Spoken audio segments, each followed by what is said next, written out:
Hello and welcome back again. This time with a new chapter of class 11. In the last discussions we have read the first chapter, okay, that was physical world, and now today with units and measurement, that is the second chapter of class 11 physics, okay. Units and measurement आज के topics में हम लोग क्या क्या discuss करेंगे, just have a look on that. Units and measurement, international system of units क्या होते हैं, then 7 base units, okay, and finally plane angle and solid angle. ये 4 टॉपिक पे हम लोग आज डिस्कशन करने जा रहे हैं, okay. First of all that is units and measurement. This is what units and measurement means. What they are related to each other, the terms, okay. अगर आप इन दो टर्म्स को देखते हो, यूनिट्स और मेजरमेंट क्यों आया, okay, why the chapter has been introduced. तो just a simple introduction, okay, very short introduction is that कि एनी मेजरमेंट, किसी भी तरह का मेजरमेंट, फॉर एग्जांपल आप क्लोथ लेते हो, आप व्हीट लेते हो, आप चावल लेते हो, है ना, तो हर एक चीज का यूनिट होता है, ओके, जिसमें कि वो मेजर किया जाता है. फॉर एग्जांपल अगर आप क्लोथ लेते हो, ओके, तो आप इसको किस में मेजर करते हो, मीटर में मेजर करते हो, ओके. फॉर एग्जांपल अगर आप राइस लेते हो then it is measured in KG, okay. And for example आप ऑयल लेते हो then it is measured in liters, okay. This is what means depending on the you can say substance, कैसे substances आप purchase करते हो, on that, depending on that ये units जो है वो डिस्ट्रीब्यूटेड है, वो अलग अलग होता है ना. फॉर एग्जांपल क्लोथ के लिए मीटर मीन्स लेंथ. बात को समझना, क्लोथ किसमें मेजर होता है, तो लेंथ में मेजर होता है, ओके. राइस का आप वेट मेजर करते हो या मास मेजर करते हो, है ना. ऑयल के केस में यू मेजर क्वांटिटी, कि कितना क्वांटिटी है भाई लीटर्स में. तो depending on the substances there are different units, okay. So measurement के लिए कौन सा एंटिटी आएगा, ओके, कौन पर्टिकुलर क्वांटिटी आएगा, तो किसी भी मेजरमेंट के लिए कौन आता है, यूनिट आता है, ओके. कितना यूनिट है, for example metre metre metre आप मेजर करते गए 5 मीटर, तो 1 मीटर वाज द यूनिट. एक यूनिट कौन था, it was 1 metre. Followed all, okay, basic unit क्या है, 1 लीटर, ओके. तो ऐसा नहीं है कि जितनी भी ऑयल है, ओके, वो उन सब का क्वांटिटी जो है ये एक ही लीटर है. 1 litre is the basic unit, एक यूनिट है. अब इसके बेसिस पे 10 लीटर, 15 लीटर, 20 लीटर, इस तरह से ये मेजरमेंट रिलेटेड है. This is what units and measurement. This is what the basic definition you can say कि आप एक्सपीरियंस करते हो अपने डेली लाइफ में, ओके. इस बात को कि हर एक चीज को मेजर करना है, इस बात को आप एक्सपीरियंस करते हो in your daily life. This is what a short description of units and measurement, okay. Now the first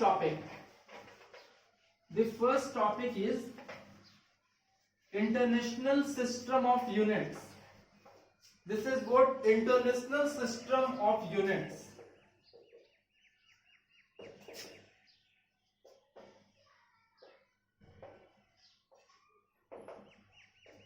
International system of units. Okay.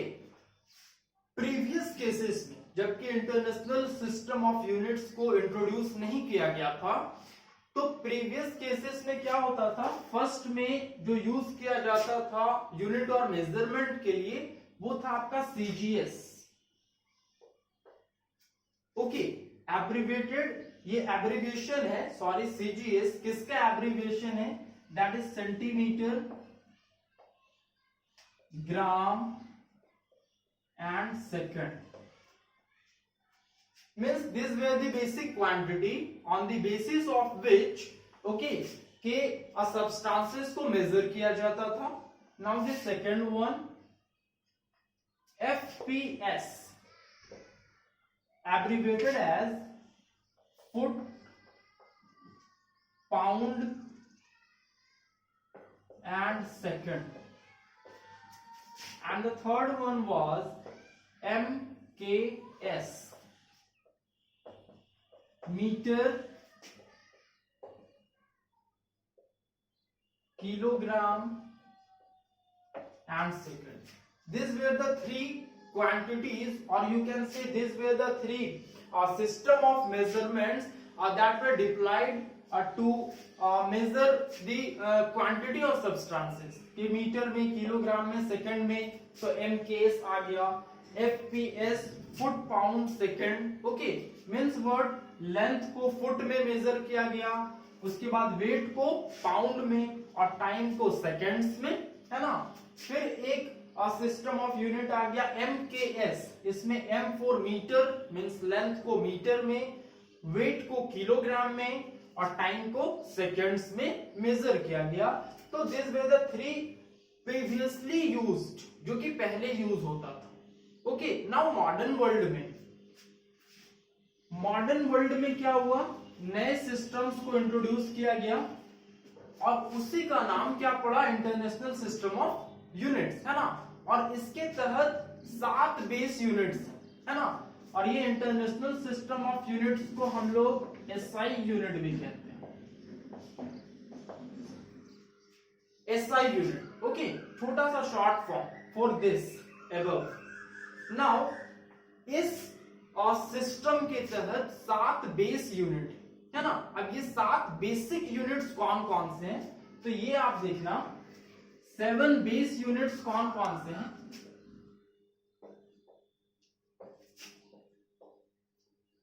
First one is your length. Okay, length. Second one, mass. Third one,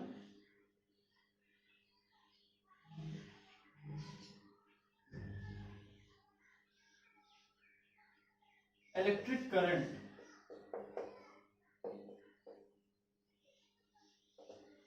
Fourth one, amount of substance.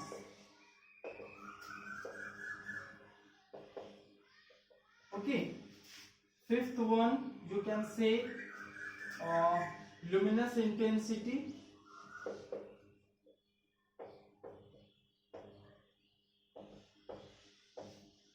Sixth one is length, mass, time.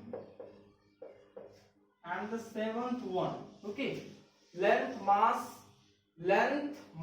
electric current, okay, amount of substance, luminous intensity, time, and the last one is thermodynamic temperature.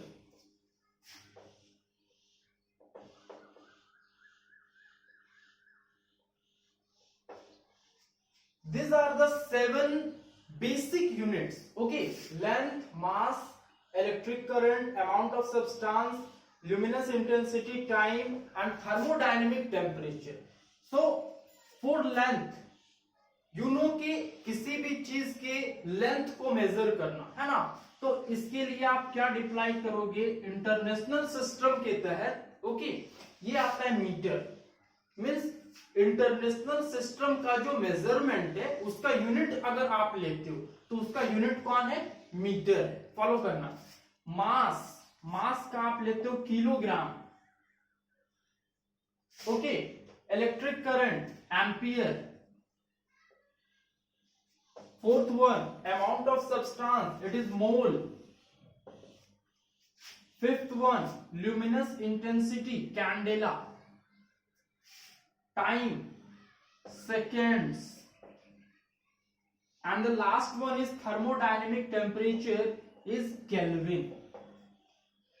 ये 6 basic unit जो आपको दिख रहे हैं, length का metre, SI unit, mass का kilogram, electric current का ampere, amount of substance mole, then luminous intensity candela, time seconds and thermodynamic temperature का केल्विन। ओके, ये 7 base units international system of unit के तहत इंट्रोड्यूस किया गया।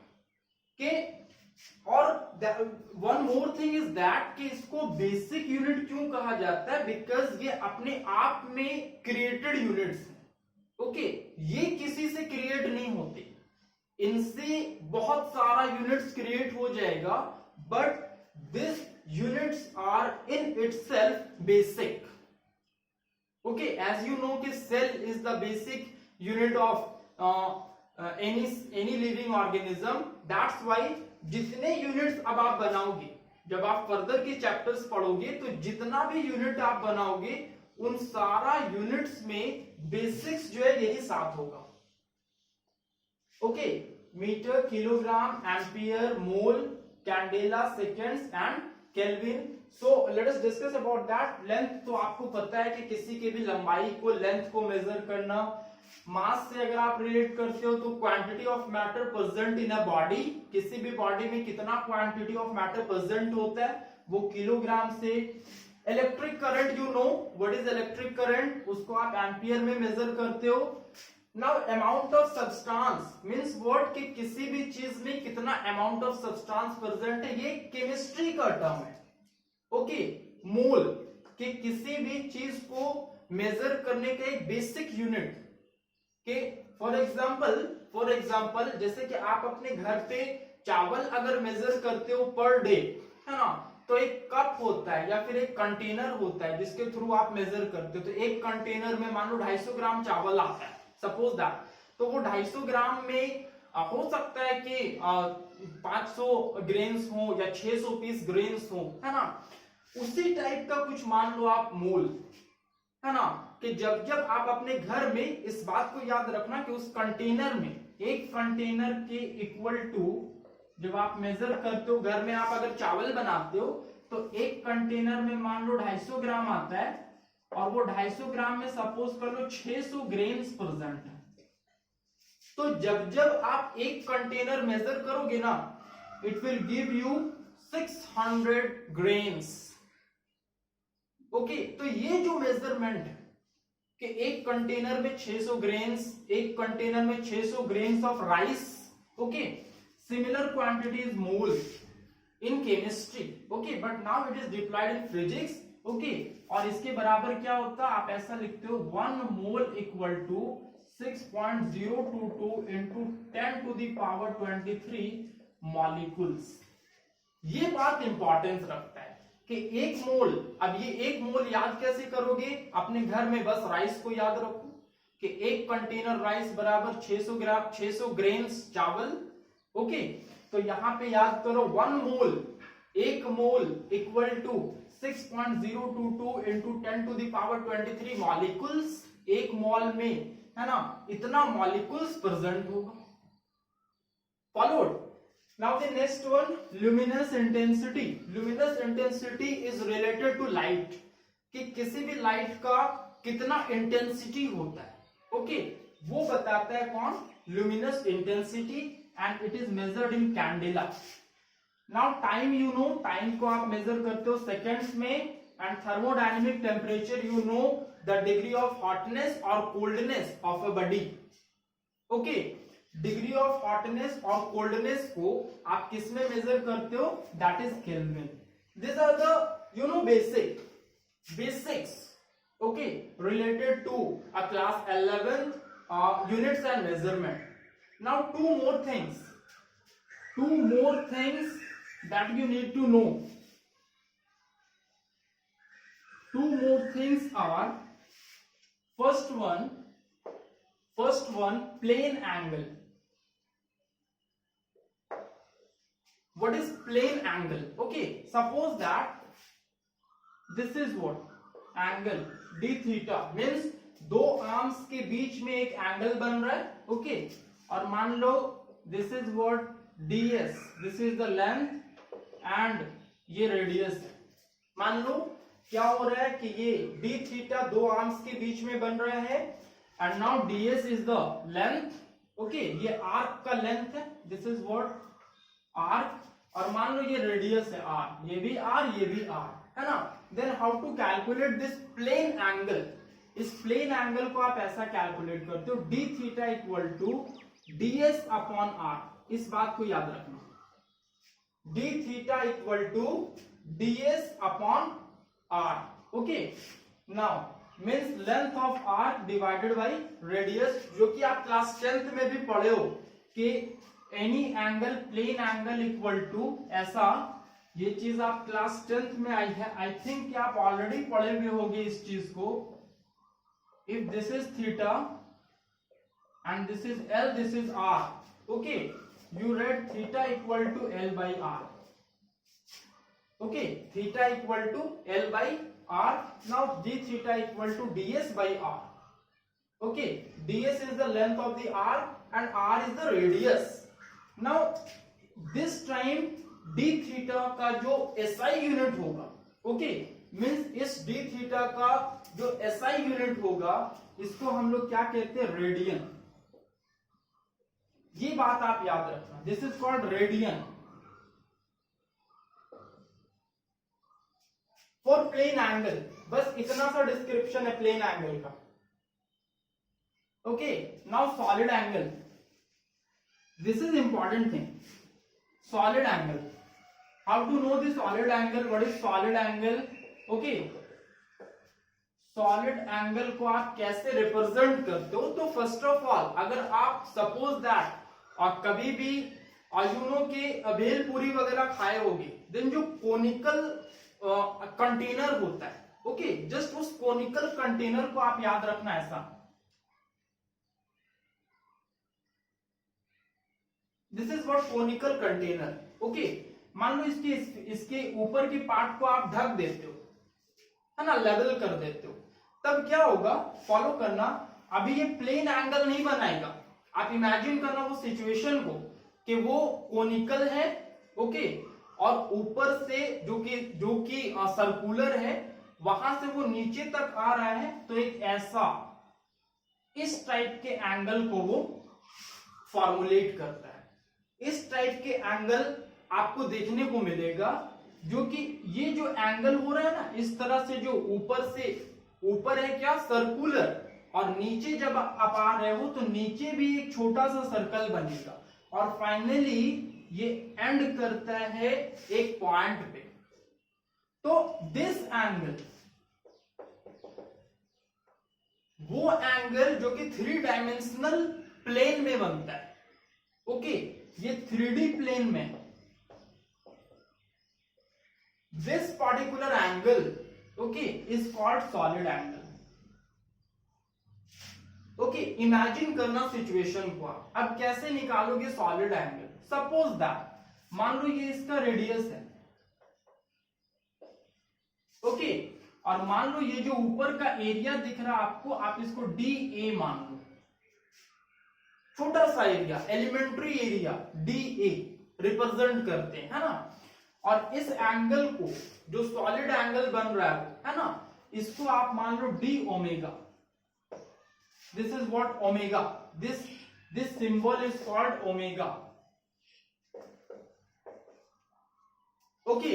Then d omega आप कैसे निकालोगे, ऐसे लिखते हो आप, solid angle d omega equal to ऐसा, area upon R square, follow करना, यहां पे कैपिटल R नहीं है, यहां पे स्मॉल r है ना। एरिया को क्या चीज से रिप्रेजेंट किए हो आप, DA से, यहां पे आप ऐसा लिख सकते हो, DA upon R square, this is what solid angle, solid angle d omega, small solid angle is represented by dA upon r square, okay. And now this is measured, means what, SI unit for solid angle, solid angle का SI unit ऐसा, st radian. पहले वाले case में, plane angle के case में आप पढ़े हुए थे क्या, रेडियन, नाउ इस केस में st radian, this is what the description of solid angle. You can see कि इस फिगर से, उस कंटेनर से, जो कि आप जिसमें भेलपूरी खाते हो आप, उस कंटेनर को अगर आप अपने माइंड पे रखते हो, है ना, कि वो कोनिकल होता है।